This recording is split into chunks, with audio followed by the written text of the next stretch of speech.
পবিত্র হজ ও ওমরা পালনে ইচ্ছুক লাখো যাত্রী যাতায়াত আরও সহজ ও নির্বিঘ্ন করতে পবিত্র নগরী মক্কায় নিজস্ব একটি আন্তর্জাতিক বিমানবন্দর নির্মাণের অনুমোদন দিয়েছে সৌদি আরব। মক্কা সিটি ও পবিত্র স্থানগুলো রয়্যাল কমিশনের প্রধান নির্বাহী সালেহ আল রাশিদ জানিয়েছেন, বেসরকারি খাতের অংশীদারিত্বের ভিত্তিতেই এই বিমানবন্দরটি নির্মাণ করা হবে। তবে এতে জেদ্দার কিং আবদুল আজিজ আন্তর্জাতিক বিমানবন্দরের স্বাভাবিক কার্যক্রমে কোনো নেতিবাচক প্রভাব পড়বে না। সৌদি আরবের বহুল আলোচিত ভিশন 2030 কর্মসূচির আওতায় এই বিশাল উদ্যোগ নেওয়া হয়েছে। বর্তমানে মক্কায় পৌঁছাতে জেদ্দা হয়ে প্রায় 80 থেকে 90 কিলোমিটার পথ পাড়ি দিতে হয়। নতুন এই বিমানবন্দর নির্মিত হলে পুণ্যার্থীদের যাতায়াতের সময় অনেকটাই কমে আসবে। যোগাযোগের এই আধুনিকায়নের পাশাপাশি মক্কা মেট্রো প্রকল্পের কাজও দ্রুত এগিয়ে চলছে।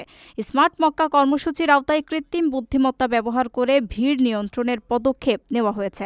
এছাড়া মক্কায় 400টি বাস ও অত্যাধুনিক মক্কা ট্যাক্সি সেবা চালু রয়েছে। এর পাশাপাশি মিনা ও আরাফাতের মতো গুরুত্বপূর্ণ হজ স্থলগুলোতেও ব্যাপক উন্নয়ন কাজ চলমান রয়েছে। সেখানে আধুনিক অবকাঠামো, বহুতল তাঁবু এবং একটি নতুন হাসপাতাল নির্মাণ করা হচ্ছে। এসব উদ্যোগের মূল লক্ষ্য হল আগত যাত্রীদের সর্বোচ্চ সন্তুষ্টি নিশ্চিত করা। প্রবাসীদের জন্য নির্মাণ হচ্ছে দেশের প্রথম স্মার্ট সিটি, যেখানে থাকছে স্কুল, মসজিদ, হাসপাতাল, সুইমিং পুল, হেলিপ্যাড, পাঠাগার, জিম, সুপারমার্কেট, শিশু পার্ক সহ সকল নাগরিক সুবিধা।